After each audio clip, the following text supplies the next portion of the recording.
Welcome to another edition of Walnut Grove Cultural Conversations, where two local pastors sit in front of this bookshelf and talk about things going on in our world and kind of get a perspective on things. And as we were trying to figure out what we were going to talk about this week, we were looking through some different articles and things like that, and we saw this thing that kind of raised our eyebrows, to say the least, that was talking about the effects of loneliness on our health. And it's actually quite, would you say shocking? I would say, yeah, shocking or definitely eye-opening. Yeah. Just the level of impact that loneliness can have on our everyday lives and our outcomes of life. Yeah, so what was it that article had to say? Yeah, it's actually from Inc.com. Researchers found that loneliness is just as lethal as smoking 15 cigarettes per day. Jeez. So if you already smoke 15 cigarettes, best of luck. But if you don't, loneliness is like smoking 15 ciggies a day.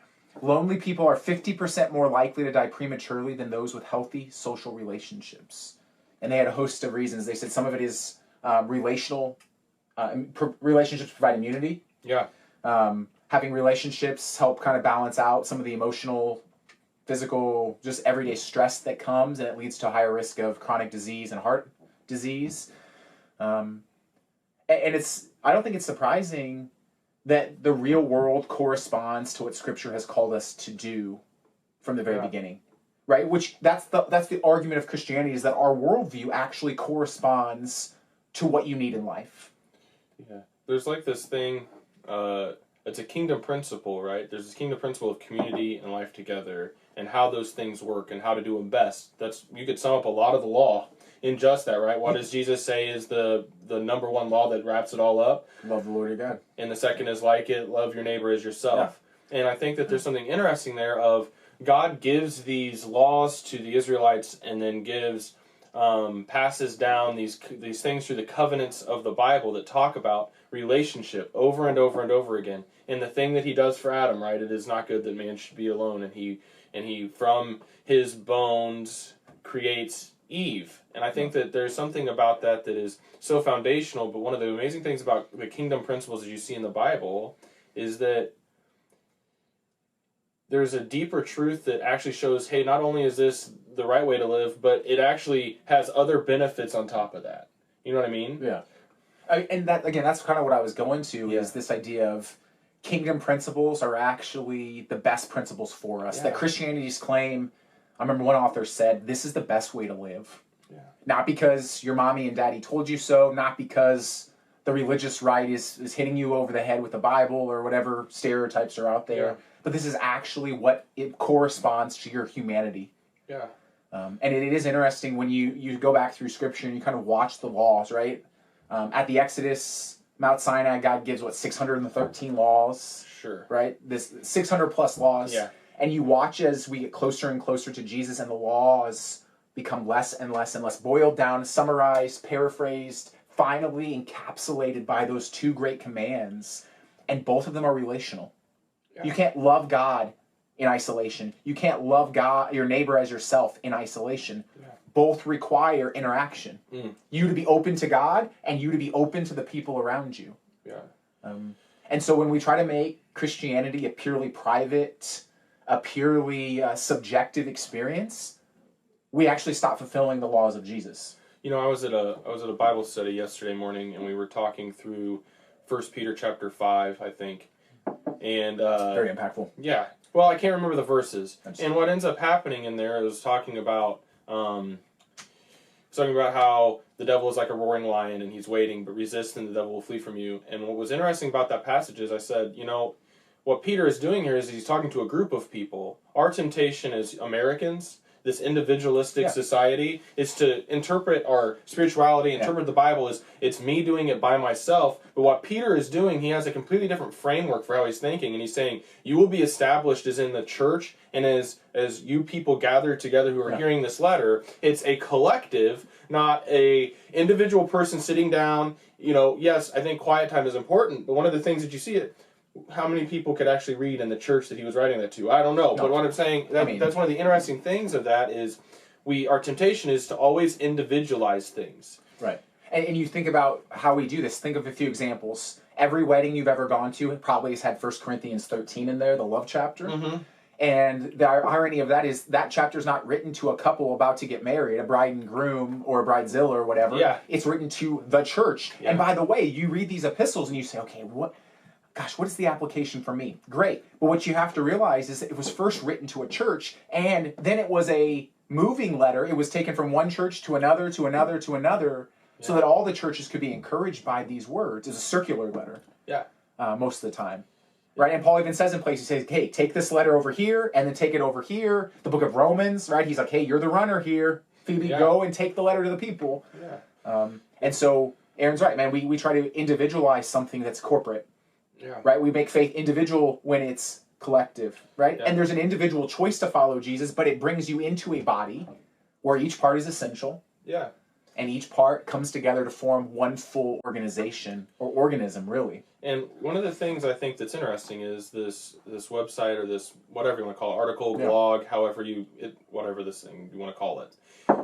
One of the things is it says in there that it's quality over quantity. We like to think that the thousands of friends or followers that you have on Facebook and Instagram and Twitter, those count as real relationship. Yeah. But what that means to me is the quality in it implies that you lean into it. Right. That you engage with relationship, right? Like, we throw around the words in Christianity, like a Christianese of fellowship time, and we just throw some donuts and some coffee out and go, all right, fellowship. We had fellowship for an hour. Yeah, but the thing is, like, real fellowship, it requires you to lean in and bear part of yourself, and the other participant in this dance to also bear part of him or herself, and to then engage with one another in that, in deeper. In laying down deeper roots. Yeah, I think in our culture right now, this idea of being authentic is really popular. Mm-hmm. Like being the real you. Yeah. But the reality is that when we come into fellowship, we're not called just to be just authentic. We're called also to be transparent. Yeah. Right? And being transparent means I let you look at my life and you let me look at your life. And so we start to move beyond just having the quantity of friends that are superficial to a quality of friendship that has a depth. Mm. But that requires that you not just show up, right? We talked about church community. Showing up is the first step, and we often stop there. Yeah. But the second step is leaning into that relationship and giving people the opportunity to get to know you, but also you taking the opportunity to get to know them. Yeah. And that requires an openness on both sides. But when we have this world that says, okay, I can do this Christian thing by myself. I have the app. I have a reading plan. I have a spiritual discipline I can do. Remember, God gives us spiritual gifts so that we can be part of the body and build up the body. Yeah. And so you try to use your spiritual gifts, that's great, but it's meant to be in relationship. Yeah. When loneliness is literally killing us. Yeah, and I think that we really need to wrestle with that, especially coming out of the pandemic. The pandemic. I was trying to think of the second wave. It seems like 2021 seems to have a lot of after effects. That's what I was looking for. Of 2020, as we come out of that and we go, okay, as we reestablish this thing, the culture that the Bible lays out of what the church is supposed to be, the biblical understanding of what the church is supposed to be, is more of what Stephen's talking about than what often is presented. Mm-hmm. And I think oftentimes the worldly culture offers you everything at a very shallow requirement, right? Mm-hmm. Like $19.95 plus shipping and handling, and you can solve all of the problems in your life, right? It's an as seen on TV product. As seen on TV product. Yeah. And we like to do that same thing with relationship. Oh, you click like, and then you hit little emoticons, and you put a little 180 character. Or you start dating artificial intelligence. Like, legitimately, people are out there, and you can create an artificial intelligence, pick an artificial intelligence that will make you feel wanted and desired. And it's like, dude, if this isn't a cry for real relationship, I don't know what is. But let's be fair, right? I think there's this other side of it where church community isn't instantly different. Yeah. It isn't automatically better. Yeah. But we have the framework in place where if I can allow myself to say, God, search my heart, root out what doesn't belong, we're hopefully creating a foundation of I'm constantly letting God see the real me, like as if he couldn't. Yeah. But that openness is meant to feed into this horizontal relationship with the people around us. And we say, listen, I'm willing to let you into my life. And we talk a lot here about small groups and fellowship time and being part of a family of believers and the church. Yeah. That is precipitated or predicated rather on the premise that you're open to relationship. Yeah. And so I want to just kind of close with a challenge, right? I have a phone in my pocket, right? This phone, it can last for a while by itself. But if it never plugs into a power source, then it will eventually die. And I think that that's kind of the situation that we're talking about with isolation. Our souls and our lives are kind of the same way. Of if you're not plugged into something, if you're not wired in to community, into relationship with God, what ends up happening is it starts to wither, and then what happens? This becomes a piece of plastic, metal, and glass. Paperweight. It's a paperweight that I pay a lot for a month. Yeah. I think that that's what we're getting at here. We encourage you to seek the power source. Seek the power source, yeah. And then seek quality over quantity. Don't settle for shallowness, but seek for deeper roots that's planted by the living water.